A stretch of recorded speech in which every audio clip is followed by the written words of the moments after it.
ಶಕ್ತಿನಗರದ ರಮಾಶಕ್ತಿ mission ವತಿಯಿಂದ December 25ರಿಂದ 29ರವರೆಗೆ ಶಕ್ತಿನಗರದಲ್ಲಿ ಸಹಸ್ರ ಚಂಡಿಕಾ ಹೋಮ ನಡೆಯಲಿದ್ದು ಡಿಸೆಂಬರ್ 29ರಂದು ಮಹಾಪೂರ್ಣಾವೃತಿ ವೇಳೆ ಶೃಂಗೇರಿ ಶಾರದಾ ಪೀಠದ ಪೀಠಾಧಿಪತಿ ಜಗದ್ಗುರು ಶ್ರೀ ವಿಧುಶೇಖರ ಭಾರತಿ ಮಹಾಸ್ವಾಮೀಜಿ ಭಾಗವಹಿಸಲಿದ್ದಾರೆ। 5 ದಿನಗಳ ಮಹಾಯಾಗವು ಲೋಕ ಕಲ್ಯಾಣಕ್ಕಾಗಿ ಶಾಂತಿ, ಸೌಹಾರ್ದ, ಸಮೃದ್ಧಿ ಮತ್ತು ಸಮಸ್ತ ಮಾನವ ಕಲ್ಯಾಣದ ಉದ್ದೇಶದಿಂದ ನಡೆಯಲಿದೆ। ವೇದ ಶಾಸ್ತ್ರಾನುಸಾರ ನಿರ್ಮಿತ 10 ಹೋಮಕುಂಡಗಳು ಇರಲಿದ್ದು ಶೃಂಗೇರಿಯಿಂದ ಆಗಮಿಸಿದ 110 ಮಂದಿ ಋತುಜ್ವರ ಸಹಿತ 130ಕ್ಕೂ ಹೆಚ್ಚು ವೇದ ಪಂಡಿತರು ಯಾಗದಲ್ಲಿ ಪಾಲ್ಗೊಳ್ಳಲಿದ್ದಾರೆ।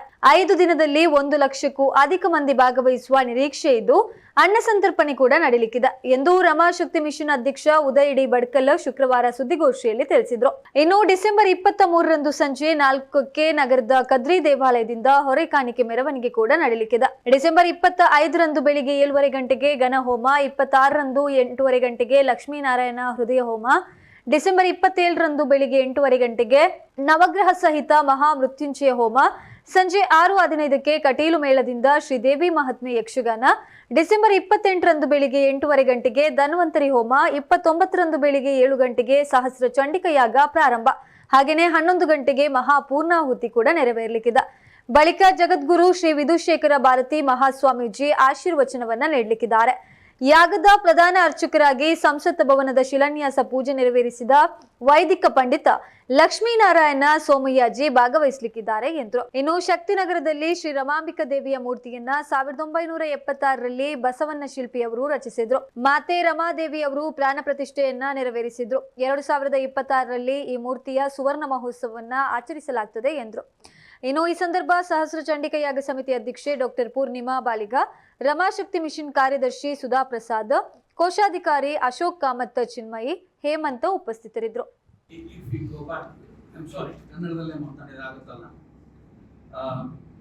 ಸಹಸ್ರ ಚಂಡಿಕಾ ಹೋಮ ಅಂದ್ರೆ ಹೇಗೆ ಶಕ್ತಿಯ ಆರಾಧನೆಯೇ ಸಹಸ್ರ ಚಂಡಿಕಾ ಹೋಮದ ಆರಂಭ ಅಂತ ಹೇಳ್ಬಹುದು। ಬ್ರಹ್ಮ ಅಂದ್ರೆ ಚತುರ್ಮುಖ ಬ್ರಹ್ಮ ಅಲ್ಲ ಹೇಳ್ತಾರೆ, ಅದು ಪರಬ್ರಹ್ಮ ಅಥವಾ ಬ್ರಹ್ಮ ಸಾಕ್ಷಾತ್ಕಾರ ಅಂತ ಬಹಳ ಸಾರ ಉಪಯೋಗಿಸ್ತೀವಿ। ಆ ಬ್ರಹ್ಮ ಅನುಭವ ಅಂತ ಹೇಳ್ತೀವಲ್ಲ, ಆ ಪರಬ್ರಹ್ಮ ನಿರಾಕಾರ ನಿರ್ಗುಣ ಅಂತ ಹೇಳ್ತೀವಲ್ಲ, ಅದು ಆ ನಿರ್ಗುಣ ನಿರಾಕಾರ ಬ್ರಹ್ಮ ಶಕ್ತಿಯೊಡನೆ ಒಂದಾಗಿದಾಗ ಅದಕ್ಕೆ ಈಶ್ವರ ಅಂತ ಕರೀತೀವಿ। ಆ ಈಶ್ವರದಿಂದಲೇ ಈ ಸೃಷ್ಟಿ ಉದ್ಭವ ಆಗಿದೆ। ಆ ಶಕ್ತಿಯ ಆರಾಧನೆ ಏನಿದೆ ಅದನ್ನ ಶಕ್ತಿಯ ಆರಾಧನೆ ಮಾಡ್ತೀವಿ ನಾವು। The feminine form of that we do the worship. ಆ ಆರಾಧನೆಯನ್ನೇ ನಾವು ಈಗ ಚಂಡಿಕಾ ಅಂತ ಕರಿತೀವಿ, ಚಂಡಿ ಅಂತ ಕರಿತೀವಿ। ಅದಕ್ಕೆ ಬೇರೆ ಬೇರೆ ಹೆಸರುಗಳು ಇದೆ।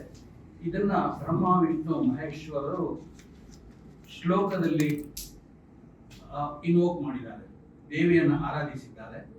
ಅದು ಸಪ್ತಶತಿ ಆಗಿದೆ। ಇದು ಮಾರ್ಕಂಡೇಯ ಪುರಾಣದಲ್ಲಿ ಬರುತ್ತೆ।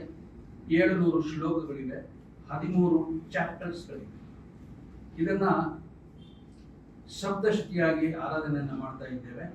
ಅದನ್ನ 1 ಸಲ ಮಾಡಬಹುದು, ಇಲ್ಲ 9 ಸಲ ಮಾಡಬಹುದು, ಇಲ್ಲ 100 ಸಲ ಮಾಡಬಹುದು, ಅಥವಾ 1000 ಸಲ ಮಾಡಬಹುದು। ಒಂದೊಂದಕ್ಕೂ ಒಂದೊಂದು ಹೆಸರನ್ನ ಕೊಟ್ಕೊಂಡು ಹೋಗಿದ್ದಾನೆ। 9 ಸಲ ಮಾಡಿದೆ ನವಚಂಡಿಕಾ, ಹೀಗೆ ಸಪ್ತಶತಿ ಅಂದ್ರೆ 100, ಹೀಗೆ ಸಹಸ್ರ ಅಂದ್ರೆ 1000 ಸಲ। ಈಗ ನಾವು ಮಾಡ್ತಾ ಇರೋದು ಸಹಸ್ರ ಚಂಡಿಕಾ, 1000 ಸಲ ಮಾಡ್ತಾ ಇದ್ದೇವೆ। ಅಂದ್ರೆ 1000 ಆವರ್ತನಗಳನ್ನು ನಾವು ಈ ಶಕ್ತಿಯ ಆರಾಧನೆಯನ್ನ ಮಾಡಿ ಈ 700 ಶ್ಲೋಕಗಳನ್ನ 10,000 ಸಲ ಪಠನೆಯನ್ನ ಮಾಡ್ತೇವೆ। ಇದನ್ನ ಮಾಡೋದಕ್ಕೆ ನಮಗೆ ಶೃಂಗೇರಿಯಿಂದ ಸುಮಾರು 110 ಜನ ಋತ್ವಿಕರು ಬರ್ತಾ ಇದ್ದಾರೆ। ಬಹಳ ಸಾಂಗವಾಗಿ ನಡೆಯುವಂತಹ ಒಂದು ಯಾಗ ಇದು। ಈ ರೀತಿಯಾಗಿ ಇದು ಆರಂಭವಾಗಿದೆ। ಇದು ಮೊಟ್ಟ ಮೊದಲಿಗೆ ಶುರು ಆಗಿದ್ದು ಸುರತ ಮತ್ತು ಸಮಾಧಿ ಅನ್ನುವ ಇಬ್ರು, ಒಬ್ಬ ಸುರತ ಅನ್ನೋನು ರಾಜ, ಸಮಾಧಿ ಅನ್ನೋನು ಒಬ್ಬ ವೈಶ್ಯ, ವ್ಯಾಪಾರ ಮಾಡೋನು। ಇಬ್ಬರಿಗೂ ಅವರ ಜೀವನದಲ್ಲಿ ಅನೇಕ ಕಷ್ಟಗಳು ಬಂದು ಅವರು ತಮ್ಮ ಸುರತ ಅನ್ನೋನು ರಾಜ್ಯವನ್ನು ಕಳ್ಕೊಂಡು ಅವನ ಶತ್ರುಗಳಾಗ್ಬಿಟ್ಟು ಆ ಶತ್ರುಗಳು ಅವನನ್ನ ಆಚೆಗೆ ಕಳಿಸ್ತಾರೆ, ಅವನು ಕಾಡಿಗೆ ಬರ್ತಾನೆ। ಅದೇ ರೀತಿ ವೈಶ್ಯ ಸಮಾಧಿ ಅನ್ನೋನು ಕೂಡ ಅವನ ಫ್ಯಾಮಿಲಿನೇ, ಅವನ ಸಂಸಾರವೇ ಅವನಿಗೆ ಹೊರಗಡೆ ಆಗುತ್ತೆ, ಹೆಂಡತಿ ಮಕ್ಕಳು ಅವನ ಸಂಬಂಧಿಕರು ಎಲ್ಲ ಅವನಿಗೆ ಹೊರಗಡೆ ಆಗ್ಬಿಡ್ತಾರೆ। ಈ ರೀತಿ ಅವರಿಬ್ಬರು ಕಾಡಿಗೆ ಬಂದಾಗ ಒಟ್ಟಿಗೆನೆ ಅವರು ಪ್ರೊಸೆಷನ್ ಅಲ್ಲಿ ನಮ್ಮ ಬಿಕನಕಟ್ಟೆ ಲೆಫ್ಟಿಗೆ ತಿರುಗಿದ್ರೆ ಅಲ್ಲಿ ವೈದ್ಯನಾಥ ದೇವಸ್ಥಾನದ ದ್ವಾರ ಇದೆ, ಅಲ್ಲಿವರೆಗೂ ಗಾಡಿಗಳಲ್ಲಿ ಬಂದು ಹೊರಕಾಣಿಕೆ ಎಲ್ಲ ಸಂಗ್ರಹ ಮಾಡಿರುವಂತದ್ದು, ಅಲ್ಲಿಂದ ಪಾದಯಾತ್ರೆಯಲ್ಲಿ ಶಕ್ತಿನಗರಿಗೆ ತಲುಪುವಂಥದ್ದು। ಸುಮಾರು 7 ಗಂಟೆ ಅಷ್ಟೊತ್ತಿಗೆ ನಾವು ಶಕ್ತಿನಗರದ ಆವರಣಕ್ಕೆ ಬರೋದು ಮೊದಲನೆಯ ಕಾರ್ಯಕ್ರಮ 23ನೇ ತಾರೀಕು. 24ನೇ ತಾರೀಕು ಬಂದು ಈಗ ಎಲ್ಲಿ ಎಲ್ಲ ಹೋಮಕುಂಡಗಳೆಲ್ಲ ಆಗಿದೆ ಅಲ್ಲಿಯ ಮಂಟಪ ಸಂಸ್ಕಾರ ಹತ್ರ ಬಂದು ಫಲ ಸಮರ್ಪಣೆ ಮಾಡಿ ಪ್ರಾರ್ಥನೆ ಮಾಡಿ ಯಾಗಶಾಲೆಗೆ ಪ್ರವೇಶ, ಅಲ್ಲಿ ಗಣಪತಿ ಹೋಮದಿಂದ ಪ್ರಾರಂಭ ಆಗ್ತದೆ ಪ್ರೋಗ್ರಾಮ್. 25ಕ್ಕೆ ಗಣಪತಿ ಹೋಮದಿಂದ ಪ್ರೋಗ್ರಾಮ್ ಶುರು ಆದ ಮೇಲೆ ಪಾರಾಯಣ ಸುಮಾರು 8ವರೆಗೆ ಬೆಳಿಗ್ಗೆ 8ವರೆಗೆ ಪ್ರಾರಂಭ ಆಗ್ತದೆ ಪ್ರೋಗ್ರಾಮ್.